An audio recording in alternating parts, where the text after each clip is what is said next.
السلام علیکم، کیسے ہیں آپ سب؟ امید ہے آپ سب لوگ خیریت سے ہوں گے۔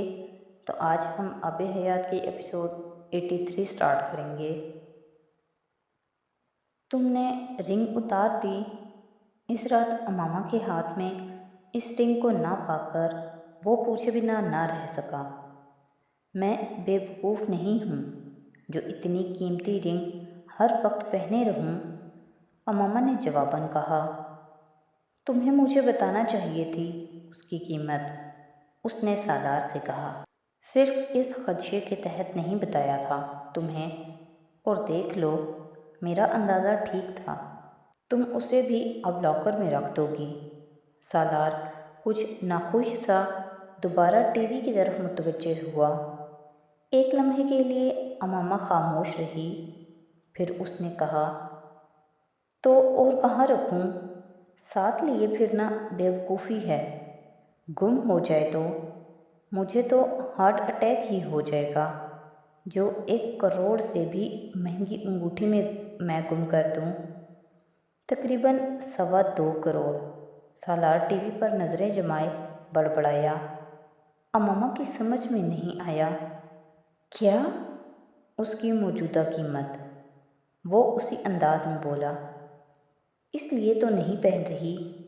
بے وقوفی تھی ویسے یہ، اس نے ایک ہی سانس میں کچھ توقف کے بعد کہا۔ کیا؟ سالار اس بار اس کی طرف متوجہ ہوا۔ ایک پلاٹ بیچ کر انگوٹھی خریدنا، اور وہ بھی اتنی مہنگی۔ میں تمہاری جگہ ہوتی تو کبھی نہ خریدتی۔ اسی لیے تم میری جگہ نہیں ہو امامہ، سالار نے جتانے والے انداز میں کہا۔ وہ نادم ہوئی، لیکن اس نے ظاہر نہیں کیا۔ وہ پلاٹ ہوتا تو آج اسے بیچ کر گھر بنا چکے ہوتے ہم، اس نے چند لمحوں کی خاموشی کے بعد کہا۔ تمہارے خوابوں کا ایکڑوں پر پھیلا ہوا گھر چند کروڑ میں بن جاتا۔ وہ اب اسے چڑھانے والے انداز میں کچھ یاد دلا رہا تھا، اور امامہ کو ایک جھماکے کے ساتھ وہ اسکریپ بک یاد آئی جس میں اس نے اپنے ممکنہ گھر کی ڈھیروں ڈیزائنز بنا رکھی تھیں۔ اچھا کیا مجھے یاد دلا دیا، میں تو کل ہی وہ اسکریپ بک نکالتی ہوں۔ مدت ہو گئی اسے دیکھے ہوئے، اور اس میں کچھ ایڈ کیے۔ امامہ کا ذہن برق رفتاری سے انگوٹھی سے ہٹ کر گھر پر چلا گیا تھا، اور پھر سالار کو امریکہ میں خریدے اور بیچ دینے والے گھر کا خیال آیا۔ تمہیں ایک چیز دکھاؤں؟ سالار نے ٹیبل پر پڑے اپنے لیپ ٹاپ کو اٹھا لیا۔ کیا؟ وہ چونکی۔ سالار اب لیپ ٹاپ کھول کر اس میں سے تصویروں والے حصے میں جا کر اس گھر کی تصویریں ڈھونڈ رہا تھا، اور وہ چند منٹوں میں اسکرین پر نمودار ہو گئی تھی۔ یہ کیا ہے؟ امامہ نے ایک کے بعد ایک اسکرین پر نمودار ہونے والی ان تصویروں کو دیکھتے ہوئے سالار سے پوچھا۔ ایک گھر، ایک جھیل، اس کے گرد پھیلا لان، اور وہ اس کی بات پر ہنسی۔ وہ تو مجھے نظر آ رہا ہے، لیکن کس کا گھر ہے یہ؟ اس نے سالار سے پوچھا۔ اور مجھے کیوں دکھا رہے ہو؟ جب حمین پیدا ہوا تھا اور میں تمہارے پاس امریکہ سے آیا تھا تو اس رات تم نے مجھے بتایا تھا کہ تم نے خواب میں ایک گھر دیکھا تھا۔ کیا وہ ایسا تھا؟ تمہیں خواب یاد ہے نا؟ سالار نے اس سے پوچھا۔ ہاں یاد ہے، لیکن وہ گھر ایسا نہیں تھا، وہ جھیل بھی ایسی نہیں تھی۔ اور یہ کہہ کر اس نے سالار کے احساس جرم سے جیسے ہوا نکال دی۔ کیوں؟ تم کیوں پوچھ رہے ہو یہ سب؟ اور یہ گھر کس کا ہے؟ امامہ کو اب الجھن ہوئی۔ تمہارے لیے خریدا تھا۔ سالار پھر تصویروں کو اسکرول کرنے لگا۔ امامہ کو اس کی بات پر جیسے جھٹکا لگا۔ کیا مطلب میرے لیے؟ ہاں، تمہارے لیے مورٹگیج کیا تھا امریکہ میں۔ تمہیں سرپرائز دینا چاہتا تھا، تمہاری برتھ ڈے پر گفٹ کر کے۔ لیکن لیکن اماما نے اس کے خاموش ہونے پر پوچھا۔ لیکن پھر میں نے اسے بیچ دیا۔ سود سے میں دنیا میں تو گھر لے سکتا تھا، جنت میں گھر نہیں لے سکتا۔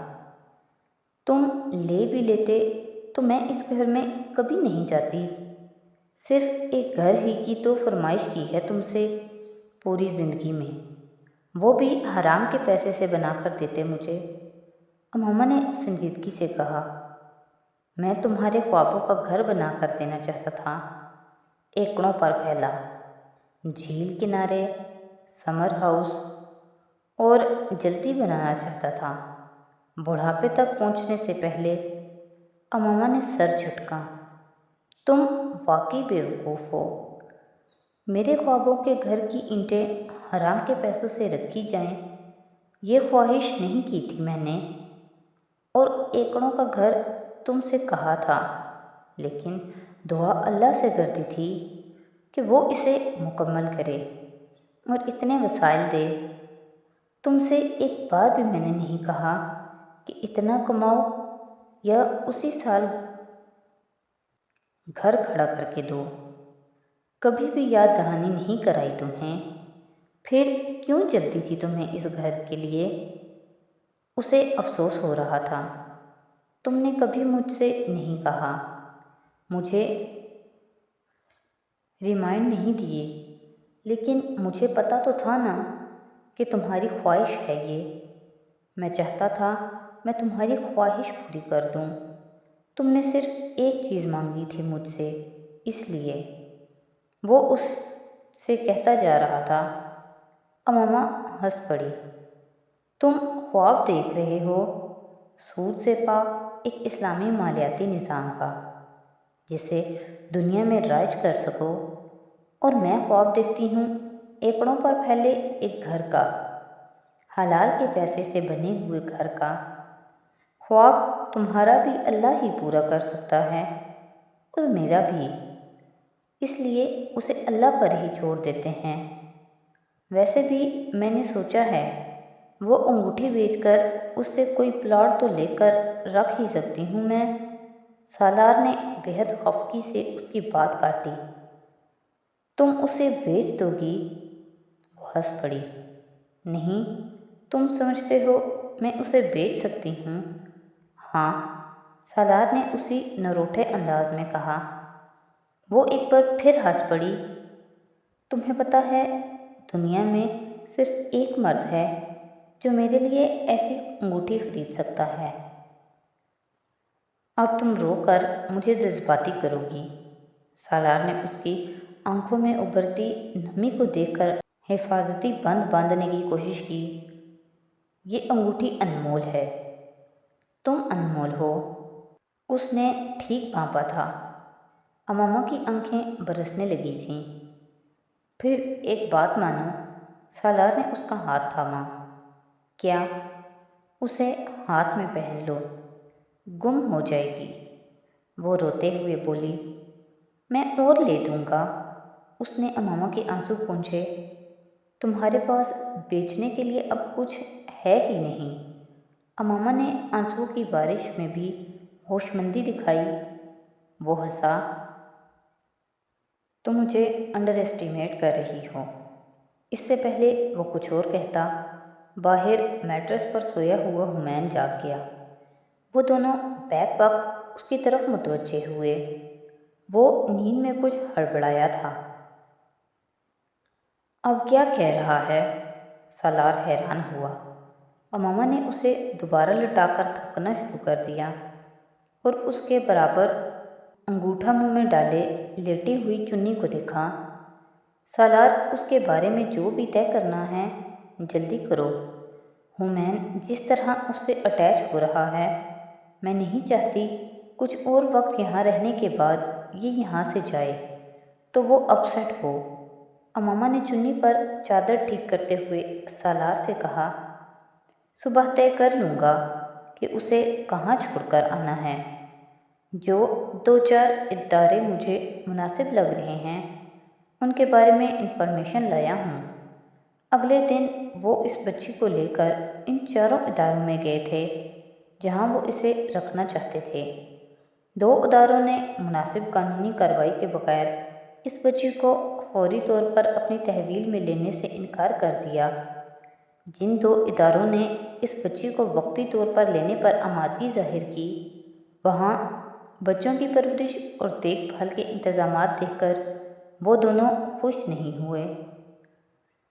شام کو وہ پھر چنی کے ساتھ واپس گھر پہنچ چکے تھے اور حمین کی باچھیں چنی کو ایک بار پھر دیکھ کر کھل گئی تھیں۔ وہ صبح بھی بڑی مشکل سے چنی کو رخصت کرنے پر تیار ہوا تھا اور اب چنی کی واپس آمد اس کے لیے ایک بگ نیوز تھی۔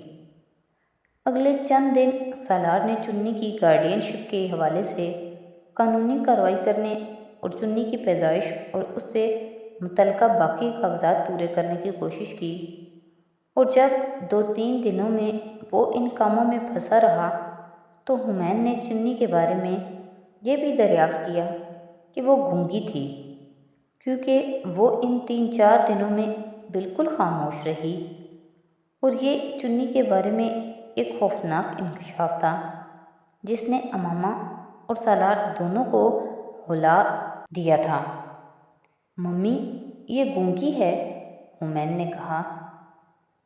مجھے پورا یقین ہے۔ نہیں، سن تو رہی ہے، امامہ نے چنی سے بات کرنے کی کوشش کے بعد نتیجہ نکالتے ہوئے کہا۔ وہ ہر آواز پر متوجہ ہوتی ہے۔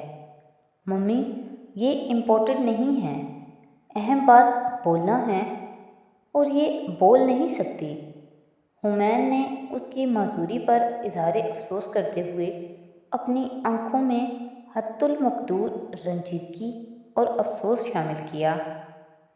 سب سے اہم بات سننا ہے، امامہ نے بڑے غلط موقع پر اپنے بیٹے کو نصیحت کی کوشش کی تھی۔ میں ایسا نہیں سمجھتا، یہاں بہت ساری چیزیں ایسی ہیں جو سن سکتی ہیں، لیکن چند ہی ایسی ہیں جو بول سکتی ہیں۔ محمد حمین سکندر کے دانائی نے امامہ کو ہمیشہ کی طرح چاروں خانے چت کرا دیا تھا۔ چنی کے نصیب میں کسی ادارے میں پرورش پانا نہیں لکھا تھا، اس کے نصیب میں سالار سکندر کے گھر میں ہی پلنا بڑھنا لکھنا تھا۔ جب تک سالار قانونی معاملات کو نپٹا کر چنی کے لیے ایک ادارے کا انتخاب کرتا، چنی کو شدید نمونیا ہو گیا تھا۔ 2 دن بعد ان لوگوں کو واپس کانگو جانا تھا۔